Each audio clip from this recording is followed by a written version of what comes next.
and welcome to all our viewers in Nigeria and around the world to News Cycle on Global Television.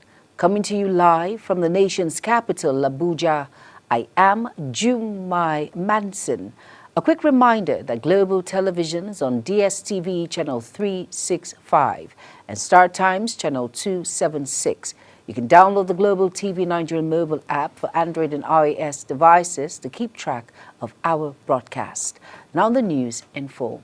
Civic tech organization Budge IT Nigeria says it has uncovered over 11,000 budgets worth 6.93 trillion naira, allegedly inserted by the National Assembly in the 2025 budget. The organization disclosed this in a statement published on its official X handle, describing the development as a deeply entrenched culture of exploitation and abuse, led by top-ranking members of the National Assembly. President Bola Ahmed Tinubu had on December 18, 2024, presented an appropriation bill of 49.74 trillion naira to the National Assembly for the 2025 fiscal year, up by 80.96% from the initially proposed 2024 budget. A protest organized by the Trade Union Congress, TUC, over unpaid allowances has compelled the federal government to pledge payment of the overdue allowances within the next 48 hours. The protest was over unpaid allowance and other outstanding entitlements owed to workers, some dating back to January 2025. Godwin Sunday has the details.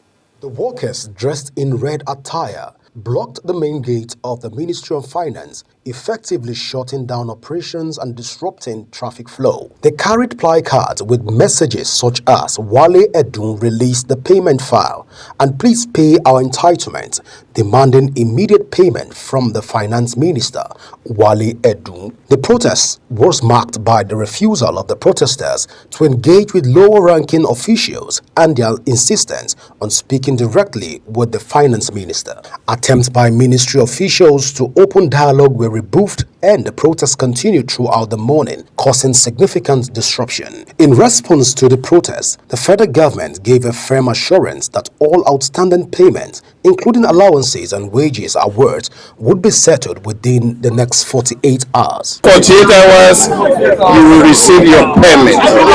So on this note, I want to thank you people for agreeing to allow us to enter the office so that we do our work for you to have what you are looking for. Your voice has been heard and we will not disappoint you.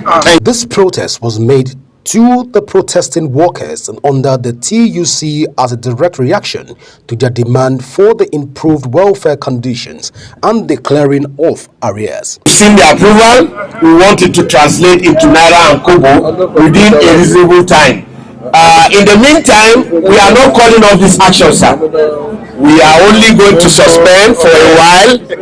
We will provide further instruction on our platform when we will resume here tomorrow. I wish to also put on notice, Honorable Pamsec, that all affiliates of TUC have been put on red alert. Tomorrow, we will converge here. But I tell you, comrades, further directives will be, you will see it on your platform on the next line of action. First, the protest successfully pressured the government to commit to resolving the issues of unpaid allowances promptly. Godwin Sunday, reporting for Global TV News.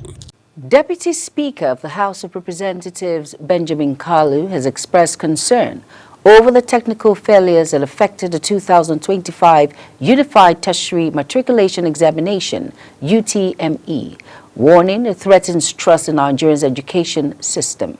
At a press briefing in Abuja, Kalu praised the board's registrar, Professor Ishak Oloyede, for admitting the errors impacting nearly 380,000 candidates in the Southeast and Lagos and offering reseat opportunities. Queen Agaba tells us more.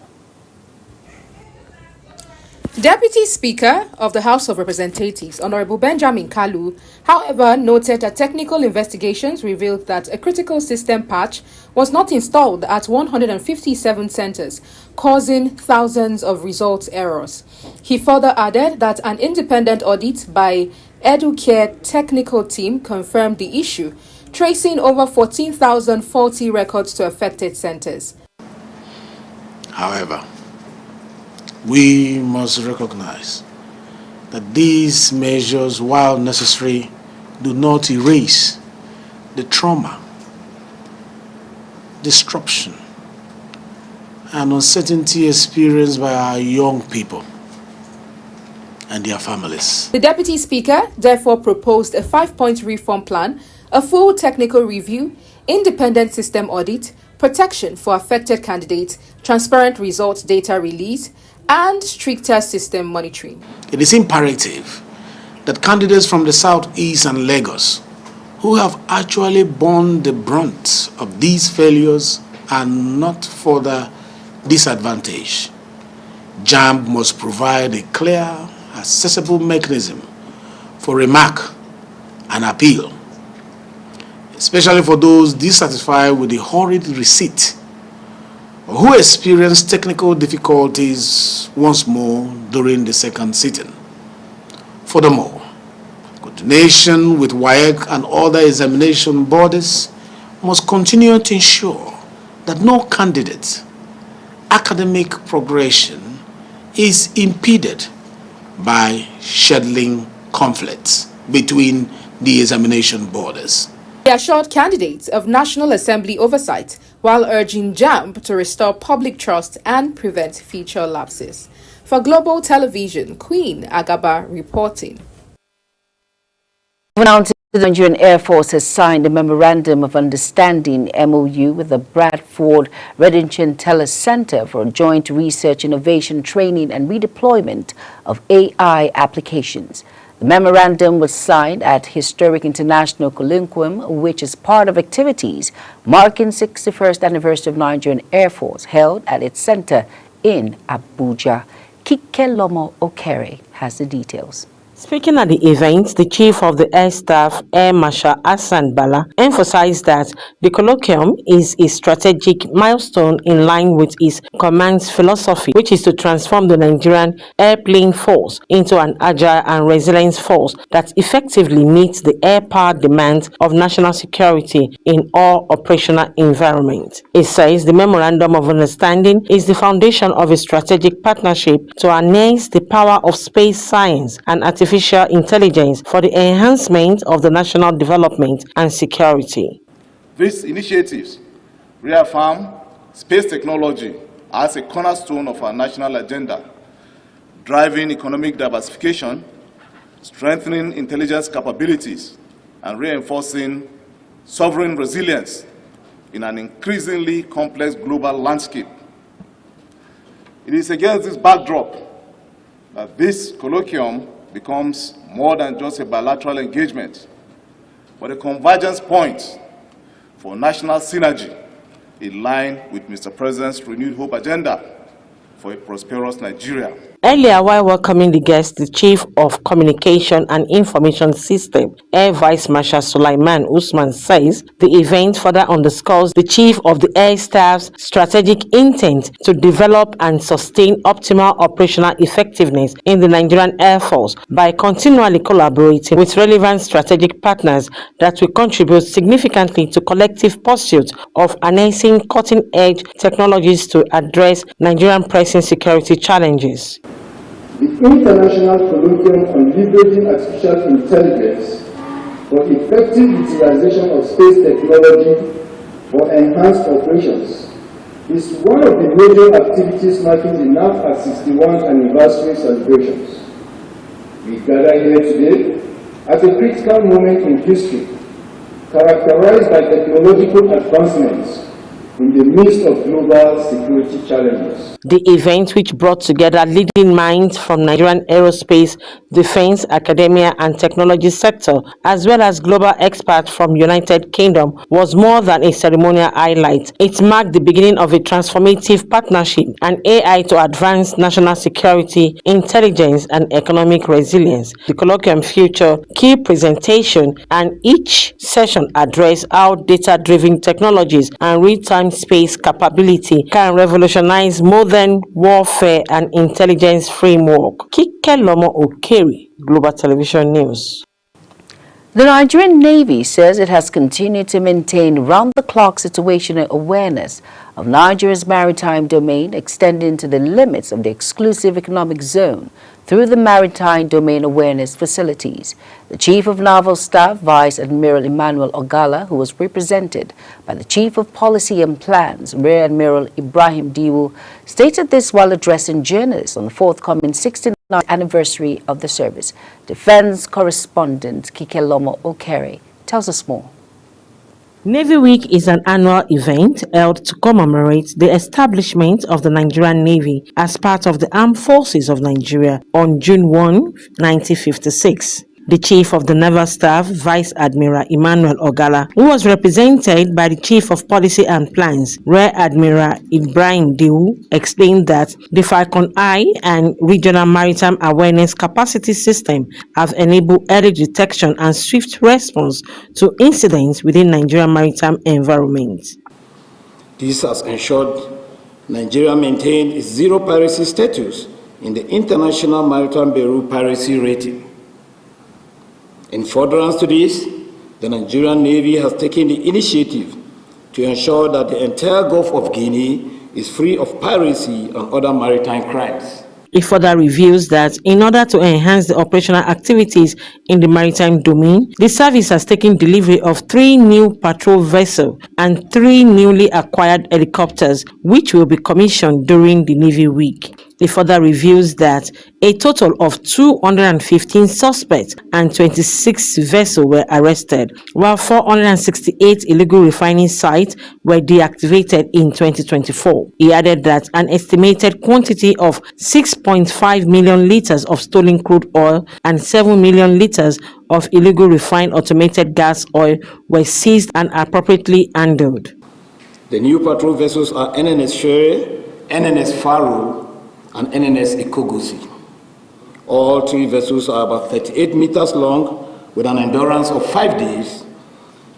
2 of the vessels were acquired from Singapore and 1 from South Korea, and they all arrived in Nigeria in December 2024. These vessels will serve as seaward defense boats within Nigeria's littorals up to the 24 nautical miles contiguous zone. The Navy Week celebration, which is expected to commence on the 23rd of May to June 1, 2025, will serve as an opportunity to present a scorecard of the Nigerian Navy's performance in the service of the nation. Kikelomo Okere, Global Television News. You are watching the live broadcast of News Cycle. When News Cycle returns, CBN retains 27.50% interest rate again. Details coming shortly, plus foreign and sports stories on the other side of this break. Please stay with us.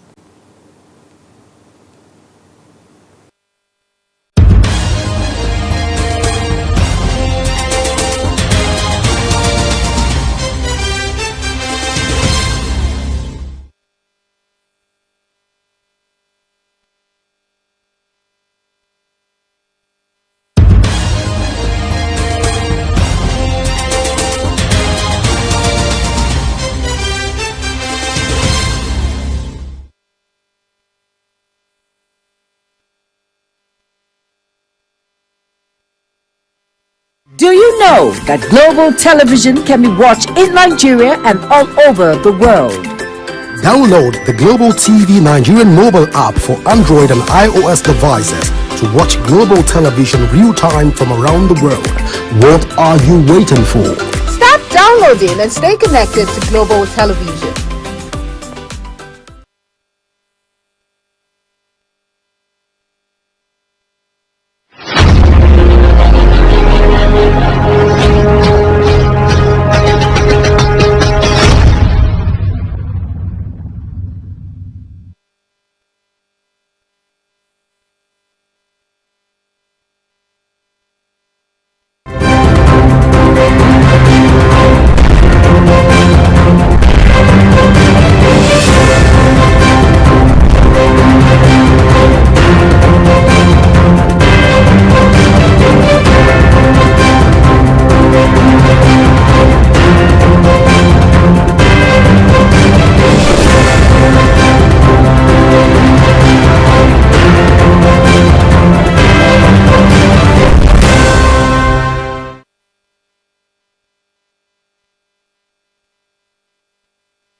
You're welcome back, and if you're just tuning in, this is News Cycle on Global Television. Thank you for staying with us.